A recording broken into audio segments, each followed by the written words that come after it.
traditional farm or a server farm? Introducing Hacienda Castilla. St. Matthew's Assurance presents a once-in-a-lifetime opportunity. Over 800 square miles of pristine, uninhabited coastal property in central Chile, ready for industrial, business, and residential development. Hacienda Castilla features almost unlimited open spaces and some of the most beautiful beaches in South America. With parcels ranging from 20 acres to over 200 acres, Hacienda Castilla will be adjacent to Copia Port A, the deepest natural port in all of South America. Experience future-forward development limited only by your imagination. What will you create at Hacienda Castilla? Become part of something completely new. For more, visit haciendacastilla.net today.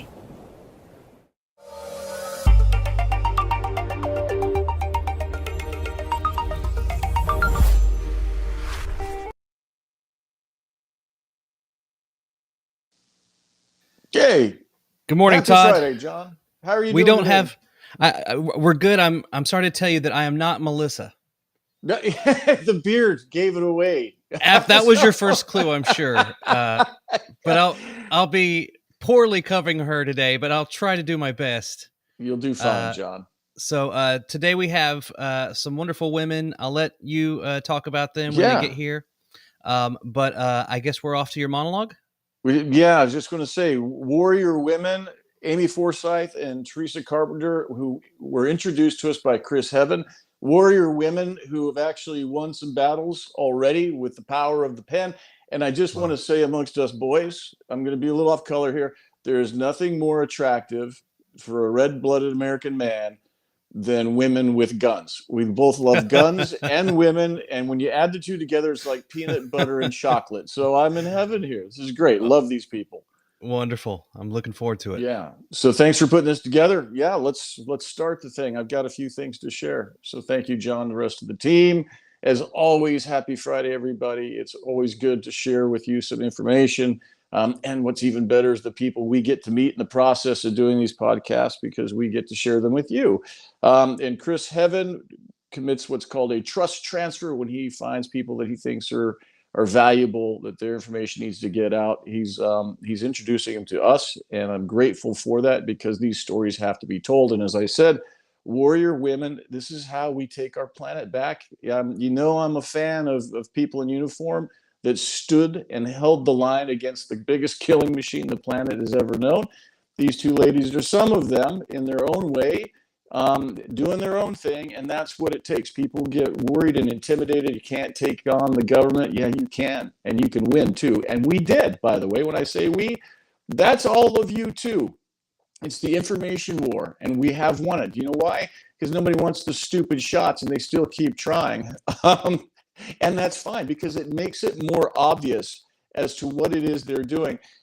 Which leads directly into this first video. World Economic Forum, they're so tone deaf.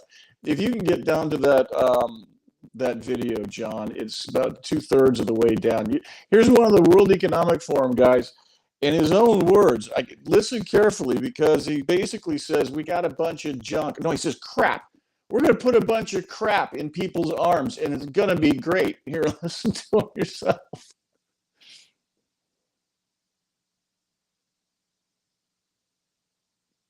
Press play. Oh, I want to see this, John. You got to get that one working. Sorry, give me 1 second. I didn't know you were going to call for the Twitter video at the bottom. So no, it's the very first one. 2/3 down the page. Yep, it's a Twitter video, so I have to go into Twitter for it. So stand by, everybody. All right. Well, thank you, John.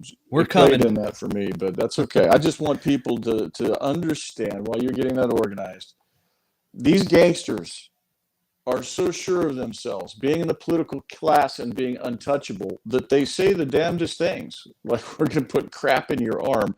I really wanted people to hear that. And if not, we can move on to the Wallless Prison, some of the other stuff. And just see if you can play that whenever it comes up. That's fine. I sent you a second attachment, the point of which is that the World Economic Forum, now we're seeing it in Congress and the congressional testimony as they interview Mr. Kennedy for the job of Health and Human Services Secretary.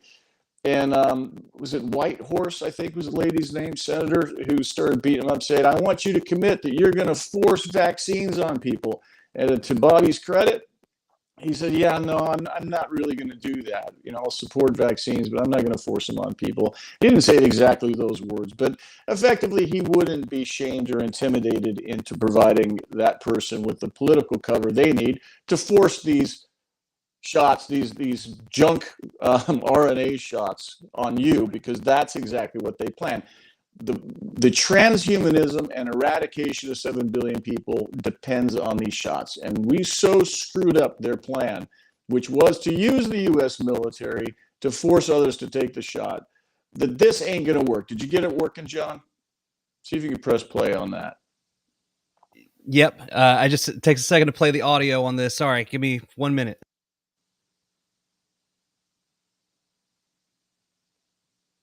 Anyway, move on. Don't worry about it. Part 2 of this eradication plan is actually married with the first. So they put the mRNA in your arm. It's full of quote unquote crap. And then what they don't tell you is there we go. Go ahead, play. There's just a profusion of really exciting technologies across all 3 diseases. The one that is probably the most exciting is the emergence of long-acting injectable PrEP. It's a bit of a mouthful. Effectively what it is, if you're looking at it from a patient perspective as opposed to a scientific perspective, is it's functionally equivalent to a short-acting, 100% effective vaccine. You take it every 6 months. This is a drug called the lenacapavir, and it is incredibly effective. Effective at what? At no place did he tell you what was in it, right? They're not going to tell you what's in it. Why? Because they don't have to. Let us recall that the FDA said now that all mRNA technology is safe. They don't even have to tell the FDAs what's in their mRNA shots. They don't have to tell them what genes they're modifying or what genes they are deleting. They're just putting quote unquote crap in your arm, and you're supposed to deal with it, and they want you to have one every 6 months. It's tied in, ladies and gentlemen, to the nanobots, which are working on the mesh network, right? Google's mesh network is the Internet of Bodies. That means your body's hooked into the cell phone network, into the Wi-Fi network. And by the way, they've been at this for a long time. It is another form of energy weapons, right? Whether it's 5G or the beams coming from space that are blowing up Los Angeles, Maui, whoever's next. My point of expressing this is that guess what? People, you don't want to believe it. The law was introduced in the United States government, emergency funding for the DOD to do what? Develop directed energy weapons. That was 2003. We're 20 years plus later, ladies and gentlemen. And for those of you that doubt there's a directed energy weapon behind this, everything now is a directed energy weapon. Your 5G phone is a targeting device for a directed energy weapon. It's just what kind of energy are they shooting at you? But it does exist nonetheless. We have a friend of ours, otherwise known as Mark Steele, who talks briefly about this. If you wouldn't mind, go to that one, please, because Mark used to make these things. He didn't know they were weapons, but he made them for a living. And he finally discovers, oh my gosh, these are weapons. And then he says, I mean, we should do something about that. And he did. God love him and his band of married men. They call themselves the Blade Runners. They so prejudiced the police in the United Kingdom by showing them the evidence, by filing criminal complaints, that for the most part, they're cutting down 5G towers and the cops are looking the other way. Why?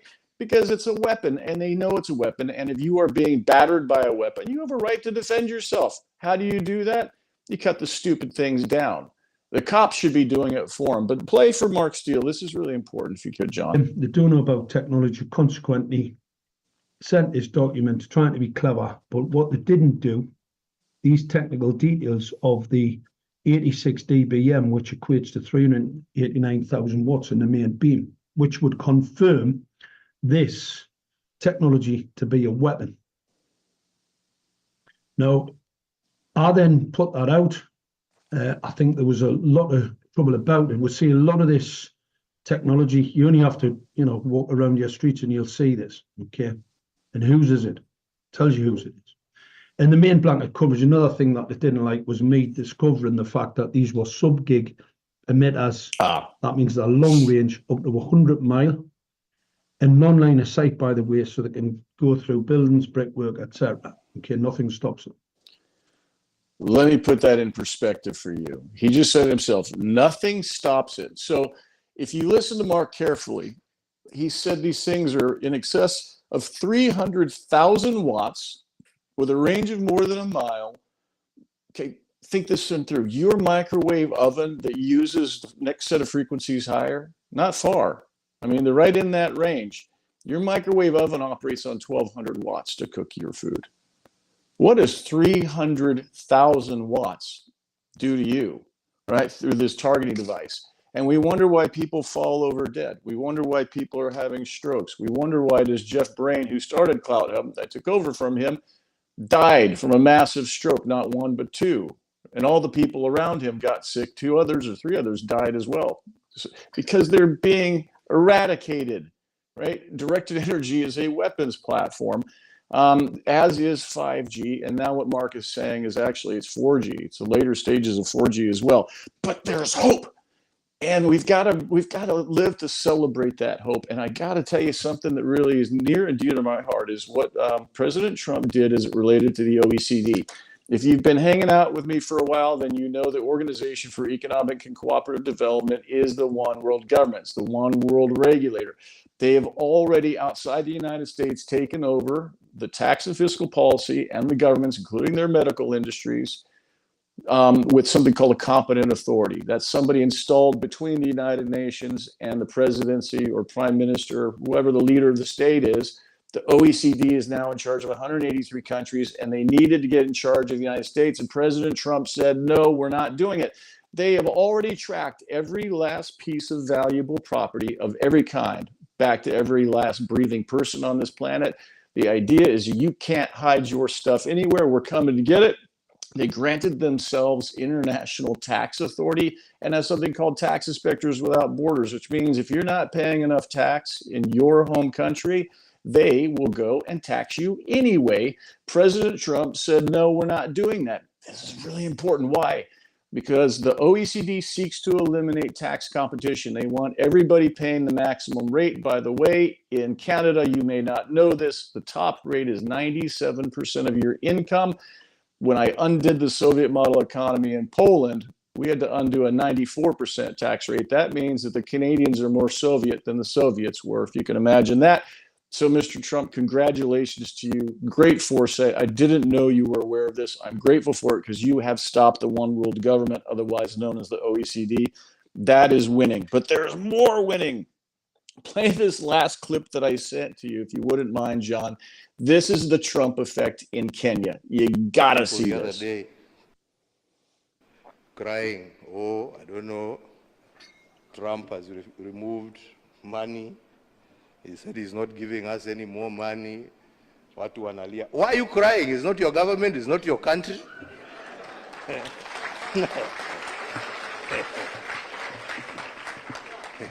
He has no reason to give you anything. I mean, you don't pay taxes in America. He is appealing to his people. Shauri yenu bana. This is a wake-up call for you to say, okay, what are we going to do to help ourselves? Instead of crying, tujiulize, what are we going to do? Haya, ametoa hiyo pesa, sasa tutafanya namna gani jameni? What are we going to do? Yeah? To support ourselves. Wow. Because nobody is going to continue holding out a hand there to give you. It is time for us to use our resources for the right things. We are the ones who are using them for the wrong things. Wow. Wow. I've waited my whole life, frankly, for that moment in time. When the leader of a country says no more, we're going to exploit our own resources. That is the whole reason for countries, by the way. You stake out a territory, you guard the borders, and jointly exploit the resources. That's how nations are born. Thank you, Mr. President of Kenya, because that's exactly how we find freedom again. It's up to us. We've become so dependent upon our governments, right? We don't even know how to do anything. Here you're talking about people crying because the U.S. is cutting off aid. Thank you, Mr. Trump. Thank you, Mr. Kenya, because that's what it takes. We got to get over making other people responsible for our problems. No. We're on this planet in a great giant school called life, and those problems are for us to work for and to work through, because that's how we grow. That's God's message. That's God's school called life. And with that said, I'm grateful to have two warrior women here today, both military. I think one is still in, holy smokes. And you know how I love this. You remind me so much of some of the other wonderful ladies I've worked with in the last 5 years defending the U.S. military. Amy and Theresa, welcome to Truth Be Told. Hi, Lisa. Welcome back. With that said, ladies, if you don't mind, give us a little bit of background. Theresa first. Where did you come from? Where are you at? And you're still in? Yes, but first off, I definitely want to say that anything that I put out here today is in my personal capacity, not on behalf of any other entity or the United States Navy. But I am currently, yes, I'm currently active duty. I've been in the Navy since April of 1996. So I'm coming up on just I'd say 29 years this April. And I started off, fixing airplanes as an aviation electrician's mate, where I deployed on USS Abraham Lincoln during OIF and OEF. So when the president landed on an aircraft carrier, President George Bush, and said mission accomplished with the big banner, that was actually on S-3B Viking, which was the aircraft I used to work as a maintainer on. And then I became a surface warfare officer on DDG. And then I laterally transferred to the public affairs community in 2008, and I've been a public affairs officer ever since, deployed to numerous combat zones. I've been on an amphib, I've been on a carrier, I've served in NATO tours, and I've served in joint staffs, so all over, and very, very proud of my service, and I'm on the transition path now to retirement. I love that. I think I saw a picture of you with a camera, and you're in if memory serves, battle dress uniform. And I'm like, but she doesn't have a gun. Where's the gun? Because you were like right in the middle of the mix, right?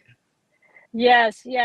Definitely. I've been put in some situations, especially when I was in the southern Philippines, where everywhere we went, we had to carry a 9mm. We had to be in armored trucks. I would say that was probably one of the most contentious zones that I've served in, even though it was the Philippines and not Iraq or Afghanistan. But definitely been in some situations where we've gone to war while I was on the carrier that I was serving on, and definitely had an amazing experience and served with incredible teams. Exactly that. Incredible people.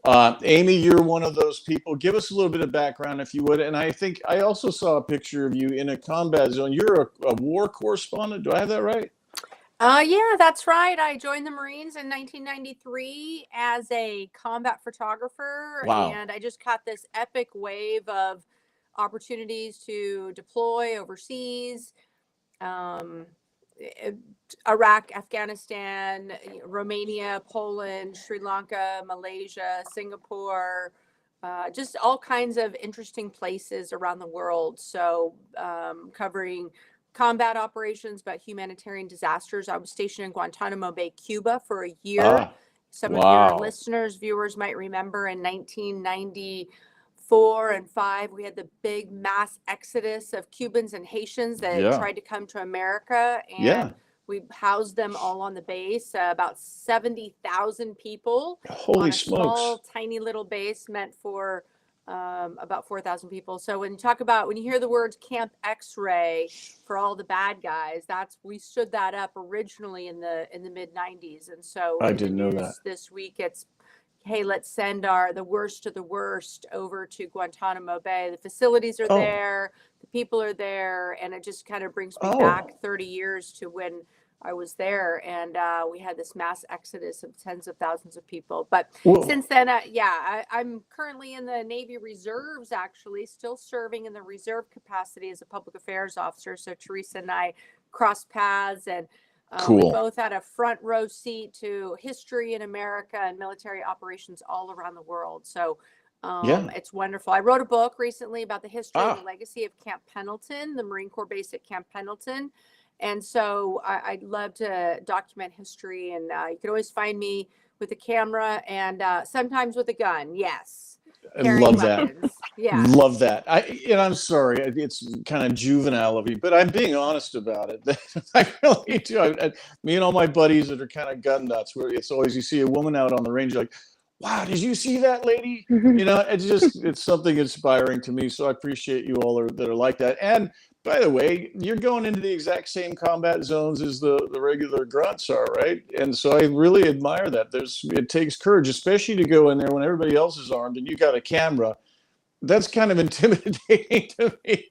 And I was going to say, as a Marine, you always carry a weapon. You're always good. Ready Thank God. Right. Yeah, always ready. So that's the primary mission. And I've covered, combat patrols, foot patrols, mounted patrols, all through, Anbar province in Iraq, places like Fallujah, Ramadi, and, 3 tours in Afghanistan as well. So, of course, the training and everything is the same as men.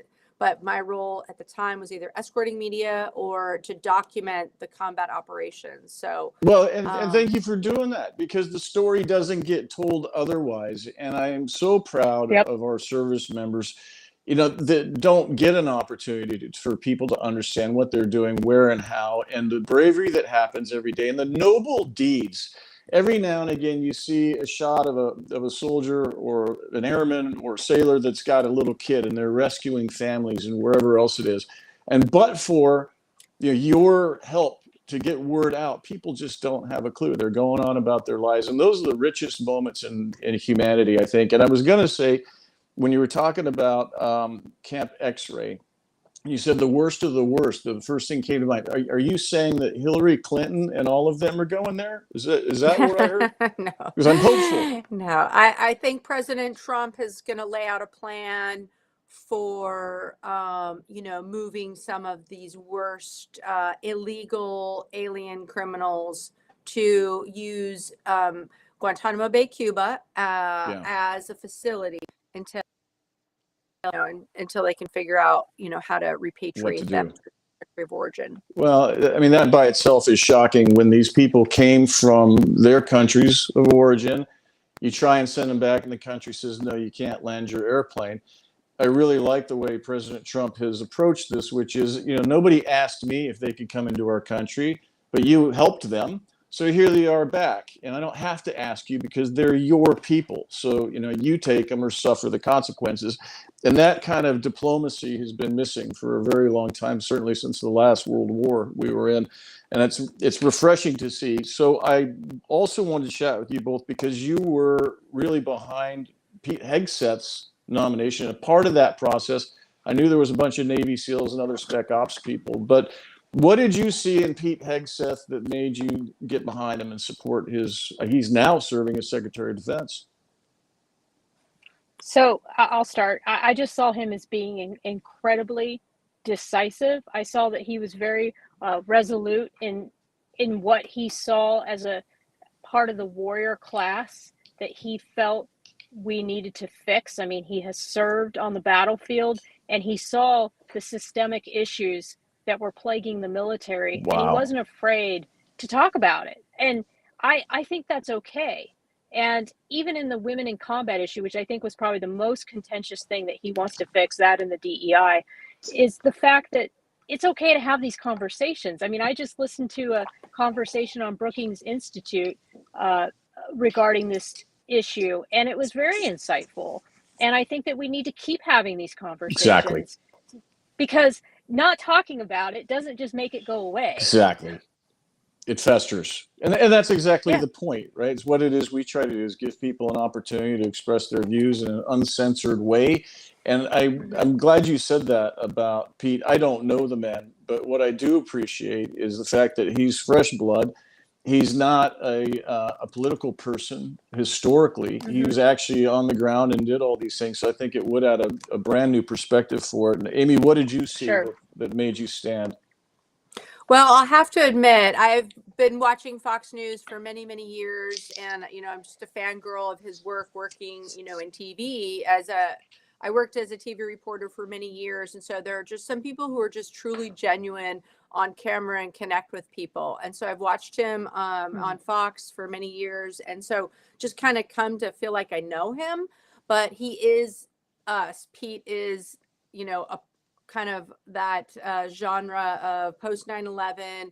He was just serving up until a few years ago, someone that I probably would be friends with if I were, we were working together, just a likable guy. I think all good ideas are on the table, and he's of that a generation that hasn't been so jaded.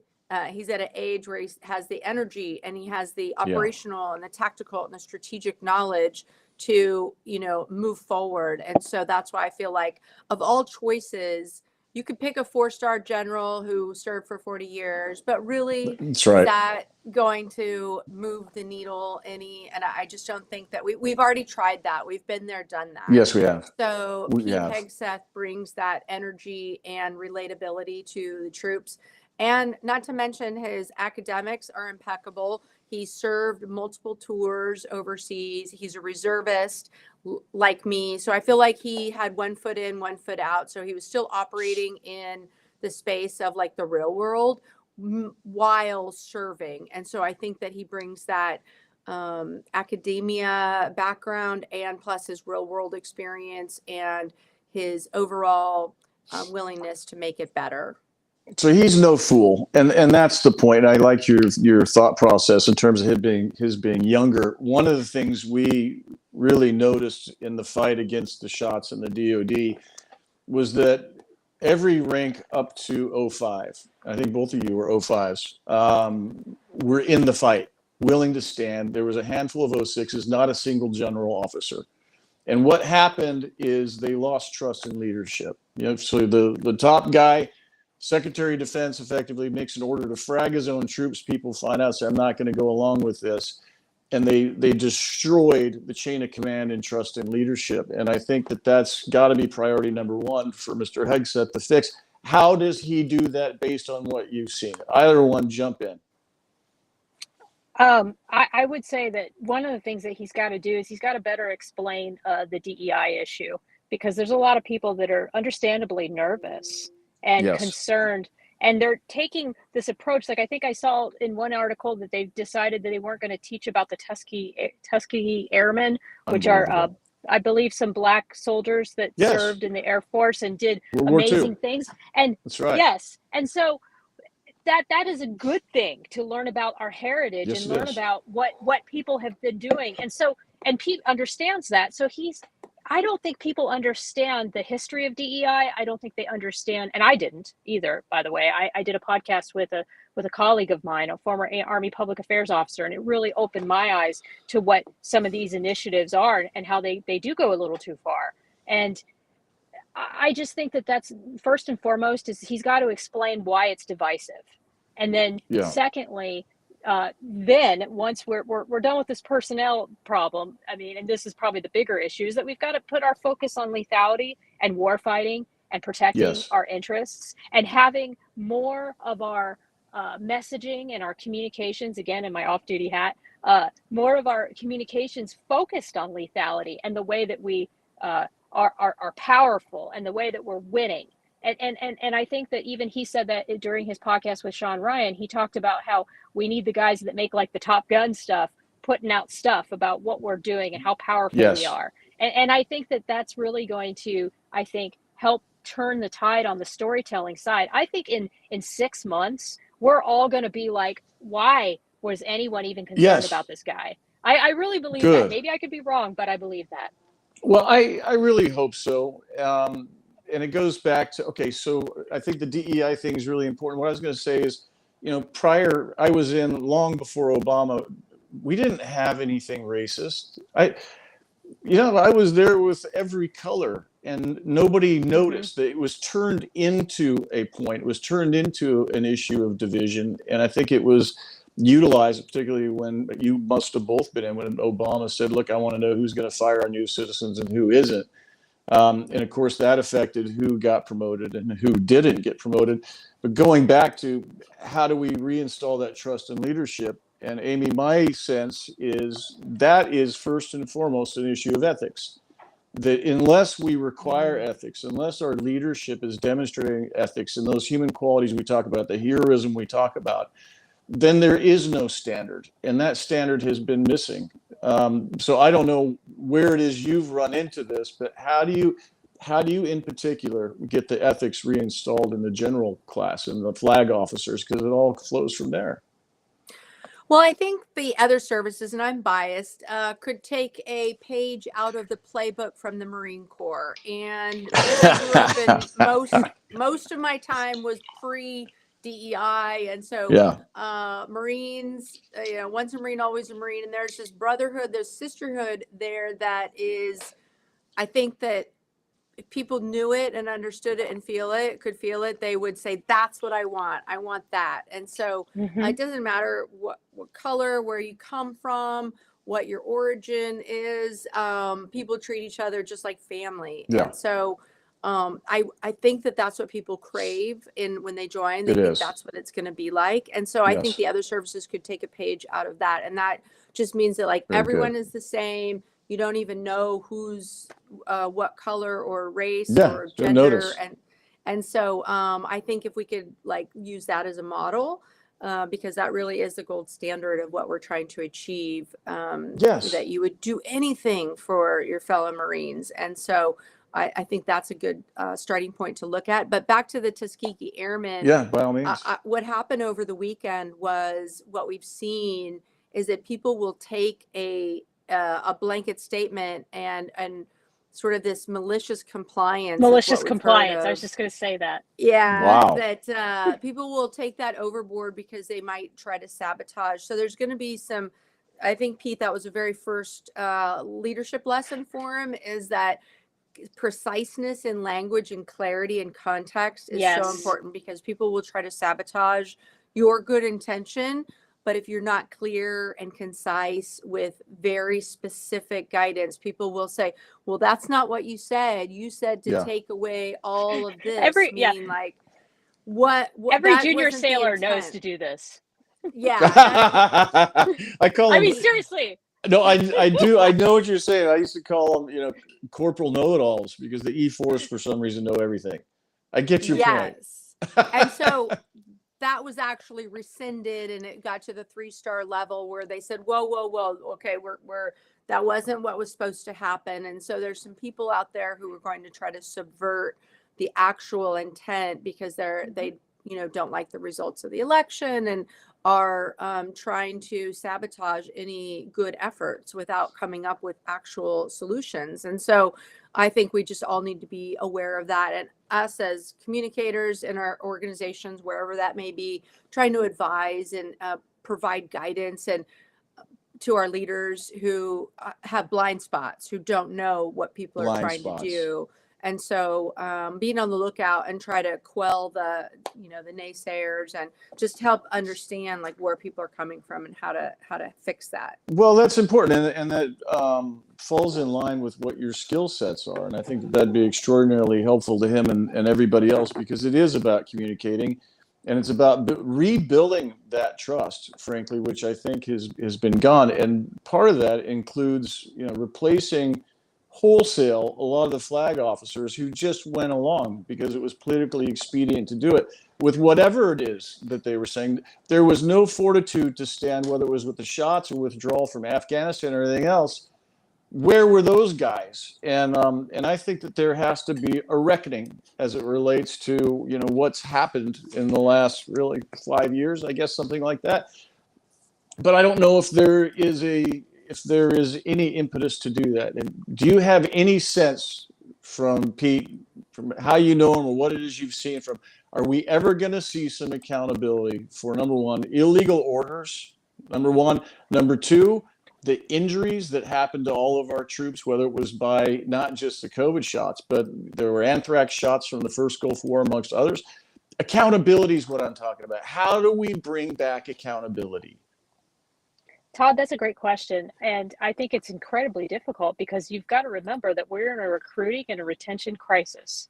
So I think about this all the time. I mean, I think it's wonderful that Pete brought up these issues, and there's all this talk about cleaning house and all these things. And some of us who have questioned those policies over the years, respectfully, out of uniform. Of course. Definitely would love to see some of these people held accountable, or this wholesale cleaning of people who didn't follow lawful orders or didn't execute lawful orders. Yes. But here's the thing. Well, how? Where's the how? Because I can tell you how. Already. Your field grade officers promote you, both of you. Right? It could happen, but it goes to what you were saying, because wait a minute, because this is exactly the problem. You got all the generals that go up there, and now they're in their own fraternity or sorority, as the case may be, and everybody else below them doesn't seem to count. They don't have that sight that you're talking about across all lines. They're not any longer in there with the troops doing stuff that 05s are. So my thought is, seriously, wholesale replace and move a bunch of 05s into those slots, because you were the only ones that actually had any character in the last 5 years and stood up and spoke your minds and tried to make peaceful suggestions. Of course you Todd, did. Well, tell me. We pay a huge. I don't want to get into it too much, but we pay a big price for this, and there's a lot of people that can't do it, or they know that they've got a pension on the line. They've got the rest of their lives on the line. And I would also say that it sounds like it's easy, Todd, but it's not. I mean, he's got this tragedy that just happened. He's got overseas conflicts to contend with. I'd love to see what you guys are saying, Todd, and I'll believe it when I see it. But at the same time, we all have to kind of live and exist in this system. And so I just, I'm cautiously optimistic, I guess, is the point. You made a very good point, by the way, and that is that our troop recruitment and retention is way down. It's only like 74% of what it was pre-COVID levels. People are sick. People are falling out. And what really bothers me, going back towards the restoration of the ethics in the military, is Congress passed the rescission of the vax mandate, and it said make everybody whole. And yet the DOD did nothing. People lost their jobs, lost their careers, lost their pensions, lost their disability, and they walked away because that was their ethics, and God love them for so doing. The law actually says in the National Defense Authorization Act to restore them to where they were. So when Mr. Trump says we're going to do that, I expect that that's going to happen. Have you seen anything along those lines? Well, I will jump in. I was hearing a lot of rumors prior to Pete Hegseth's confirmation that he fully well intends to investigate those general officers, those flag officers who were pushing the COVID vaccine mandates and pushing people out, and that he would be looking into their records and taking action against them, whether it's just retire or any punitive measures. I did hear that prior to his coming on. I think he even stated that if you were defense secretary, what would you do? And he says, round them up and, take action. It remains to be seen whether or not there's any, real actionable teeth behind that. But that's why you're here, ladies. So this is the point. Both of you have these powerful pens and the ability to use them. And what I want to see happen is I want their feet to be held to the fire, that the statute already says make them all whole. And I want him to deliver on that, right? He's the Secretary of Defense. Everybody that got the short end of the stick needs to be made whole. So, I mean, that's my mission. If you want to restore ethics and you want to restore trust and leadership, that's where you start. You fix what was already broken. I was very happy to hear him say blanket statement. Anyone who was forced out because they refused to take the COVID vaccine would be able to be reinstated with back pay. I thought that was extraordinary. And so good for them. And I've seen a few of those people who were there. They said, I've already moved on. I'm not coming back, but thank you anyway. So I think it's a restorative measure that we can all be proud of. And I think that that's a first step. Take care of those soldiers, sailors, airmen, Marines first, and then move on to the accountability. But I think that sends a clear signal that it's a first step in an apology. But Todd, I also think that we need to revise the policies on active duty, especially, and their ability to speak up and speak out, especially as a PAO. I'm even held to a higher standard of discretion. It's actually in our SecNav regulations, Wow. which is why I am so careful. Is that there's even a larger layer of regulations that are placed on me. And I love the military. I love the Navy. This is not. I speak up and speak out because of my love of service, not because I'm trying to poke an eye in a flag officer's head. Get that.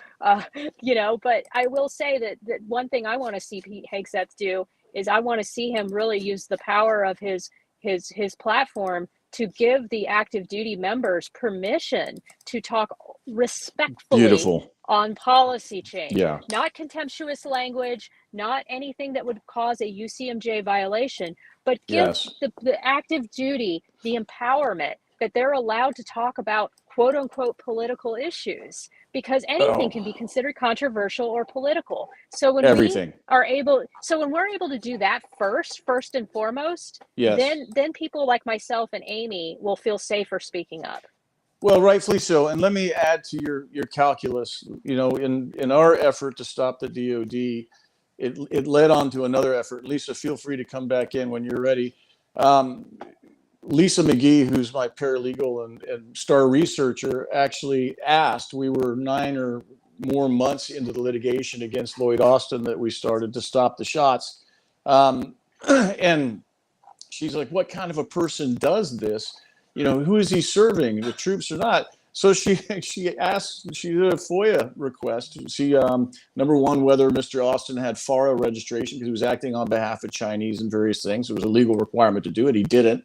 And then the oath of office, which the military had 9 months. It took them 9 months to locate the Secretary of Defense's oath of office, which was defective, which led us on a campaign, Lisa in particular, to find that not a single member of Mr. Biden's cabinet had a valid oath of office, not one of them. We filed a writ quo warranto with the U.S. attorney, we later found, also doesn't have a valid oath of office. So it seems to me the first order of business is for us to purge everybody who's been operating on none or a defective oath of office, because it's intentional. Lisa, did I get that right? You're on mute. Or not. Lisa's here. That's okay if you don't have audio.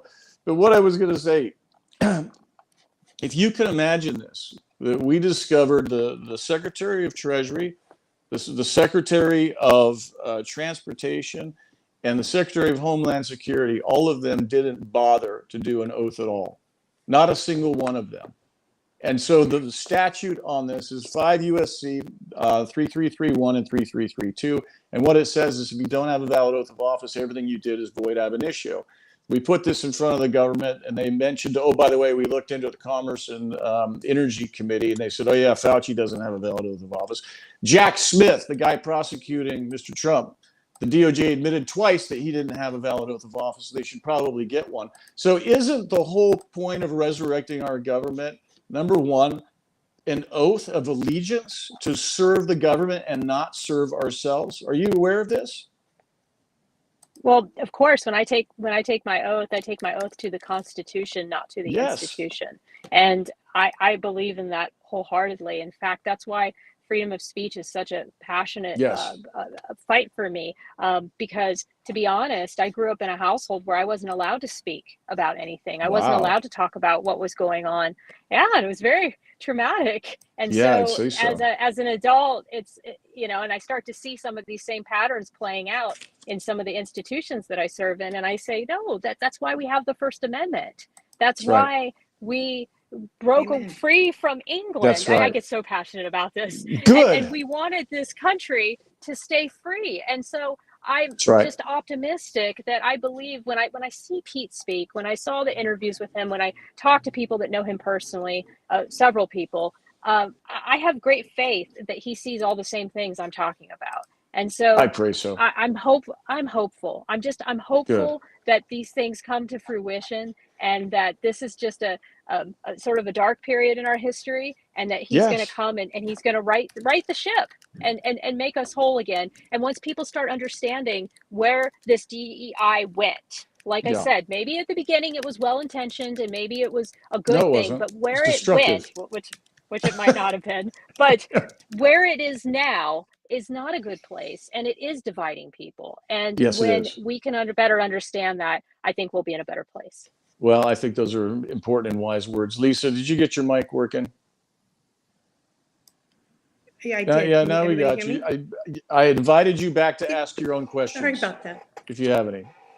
Well, ladies, this was just wonderful. I apologize for my tech issues. I suddenly when we started, it wasn't working, but I'm glad that I'm able to end with you.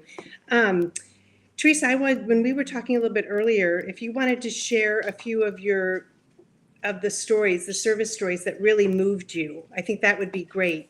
And that you share with your podcast. I think that's just amazing. Okay, Well, we so need I'll to start promote with your podcast. Yeah. Oh, thank you. Yes. It's called Stories of Service, Ordinary People Who Do Extraordinary Work. And I have profiled people from all walks of life who show up in service to their respective communities. But I do have a focus on people that are not afraid to speak up and speak out for change. So I do have a lot of quote unquote whistleblowers on my show, but I also have just people who see a problem or see something within their own communities and they want to step up and take action to fix it, or they want to inspire people through their own story. So one story that really stands to mind is I don't know her full name, but she goes by Barbie the Welder, and she is this just amazing lady that creates these weld statues and other things, and she's written books about how she's fought through adversity, because welding is definitely not a women field normally, and so she's had to just sell her things wherever and however. She came from a domestic violence situation in her personal life, and then gravitated towards welding and building and art, and I think the world of her. So her story really resonated with me. I just recently had Mandy Feindt on from the Red Hill water crisis that happened in Hawaii. Unfortunately, the drinking water there became infested with fuel, and many families were impacted in that situation. I'm sure, Todd, you know all about it, playing out in the court system right now. I've been watching. She's an active duty Army major who is speaking out, and I've never seen someone speak out like that. So we're starting to see it. Social media has changed the game. Sure has. Really changed the game with speaking up. But I would say that that's like my passion now, and my drive is that I'm ready for that next chapter, and to profile these stories and to give especially the active duty a voice that they wouldn't have otherwise. But I need Pete Hegseth's help. I need his help to make sure that I'm allowed to keep doing it, and that I can retire with my pension intact, and I can continue to tell these stories and continue to speak up in a way that is respectful, is not contemptuous, and does not violate any laws, and always adheres to the highest ethics. And let us recall that just because you join the military doesn't mean you waive your constitutional rights. Those are your rights, and your oath of office is not mutually exclusive. So I think it's hugely important. I really like what you said about the people that are actually doing the job have the best perspective. So why are we not letting them tell it? It's beautiful. And letting them do it right, because junior sailors might not always get it right, and they can't, and they got to do it in a way that's respectful, but we owe that to them, to mentor them and teach them how to do it properly. Beautiful. Mm-hmm. Well, and let them, like in life, you learn you learn to be better by making mistakes. Right. Yeah. School of life. And that mentoring of that is in doing that in a authoritative way, but a caring and genuine, and with the intent to really teach them and mentor them. Yes. And I just wanted to plug proper Project Prop Growth. I will be starting to, after 30 days of appointments, we'll start our new mission of FOIing for oaths of office. I love it, Lisa. What people don't understand, and you ladies may not be aware of this, but in 1963, the Naked Communist, otherwise known as the Communist Manifesto, was read into the congressional record. And immediately after that, two things happened. Number one, the oaths of office stopped. That was item 13, to destroy the U.S. government. That was item 13 in the Communist Manifesto. And number two, they killed our president, who was trying to fulfill his constitutional obligations. We lost our country back in that day. And my prayer is that we're getting our country back with Mr. Trump and his team. And the way they can demonstrate that is exactly what you're talking about, is freeing up the marketplace of ideas. Our nation was born on the marketplace of ideas, speaking openly, intellectually honest debate, but without censorship. And that's actually what it is we do on CloutHUB. I'm glad that you're here to do that. Before we run out of time, Theresa, I wanted to hear your thoughts on all of those things, and whatever else you want to plug, because this is your moment and we'd really like to support both of you. Well, I just really want to give this moment back over to Amy, because I just spoke quite a bit. I apologize. Amy, your turn. Thank you. It's always a pleasure to join Theresa Carpenter on panels or in person or podcasts because of the work that she does. And I was honored to be a guest on her show at one point a couple of years ago. So I just want to cheer her on. But thank you guys for, doing what you're doing and speaking out on things that people are a little bit afraid to talk about. But it's voices like yours, and your persistence is commendable. Truth be told is, a great saying, because sometimes we're afraid of the truth, but the truth must be told, and have an honest, respectful debate. And that's what I've learned so much about from Theresa, is that we can be respectful. We don't have to be argumentative or disrespectful, but let's talk about it. And I think that this new leadership in the Trump administration is about that. So I'm sleeping better at night, feeling much better about our country, and still serving in the reserves, but having a bright future for all of those troops who are coming up behind us. If we can just get this train back on the tracks, I think people will feel really good about serving their country, and be able to inspire patriotism and pride in serving. And as you guys know, probably you're hearing some things coming up.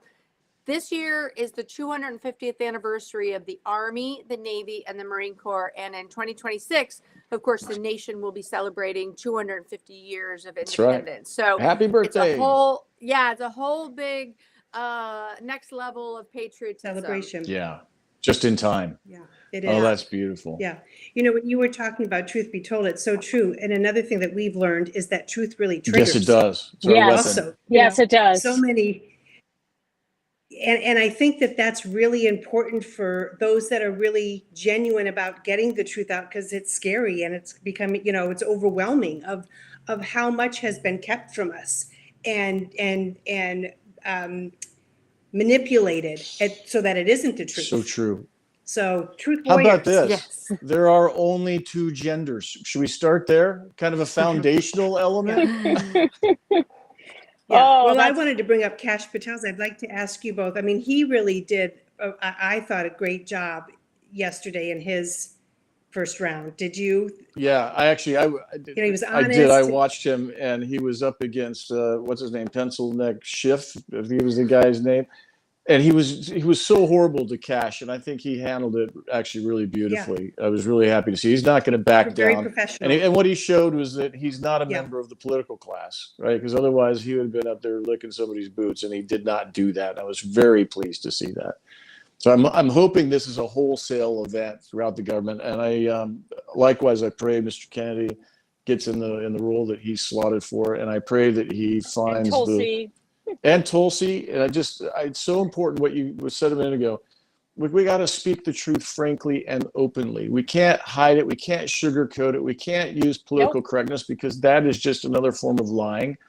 It is what it is. And once we get where those foundational levels are and everybody's on the same sheet of music, I think humanity resonates, and we get rid of a lot of the mistrust and the division that is purposefully caused. It didn't exist back in the day. Like I said, when I was going through all the training in the military, it was harmonious, esprit de corps. We were all there for the same reason. I looked at it as the biggest fraternity, but it's actually more than that. It is a family. And I really hope we're able to bring that back. And I think you ladies do an exemplary job of expressing that. I want to support you in any way I can. So please, number one, get a channel on CloutHUB, because others will watch you. They really will, and we'll support that. But secondarily, go ahead and pimp out what you got in terms of how can people follow you and where. Amy, you go first. Okay, thank you, Todd. I really love connecting with people on LinkedIn. It's because I can help with advocate for jobs or resources or connecting other people in a professional way. So if anybody's out there and want to connect on LinkedIn, I'd love to connect there. I'm also on Instagram, but mostly my preferred platform is LinkedIn. I appreciate that. Thank you. Yeah, good. Easy. We'll make sure and get it in the promo card and everything else. What about you, Theresa? I'm in the same boat. I usually primarily use LinkedIn, but my podcast, Stories of Service, is actually under my name. I'm building out right now a Stories of Service separate channel on Instagram and on YouTube, but haven't done that yet. Just kind of baby stepping it along as I prepare for my transition. But yes, I'm definitely interested in getting an account. Please. Yeah, please do, because we'll support that. We'll get behind you, and this is the marketplace of ideas. So this is kind of your home. This is the right crew. There's several million people that watch, and they'll want to be a part of what it is you're doing. And that's the cool part about it, is that in the family sense, people get together and they support it. And I want the people to support you and what it is you do. Hopefully you can hear me. And if so, God bless you both for being here. I'm grateful for you today, but I'm also grateful for what it is you've done and continue to do. You represent the finest in what it is we have for soldiers and sailors, Marines, Airmen. I'm grateful for your service, and I'm grateful for your mighty pens. So God bless you, and thank you for being here. Thank you so much for having me. It's a joy. All right, John.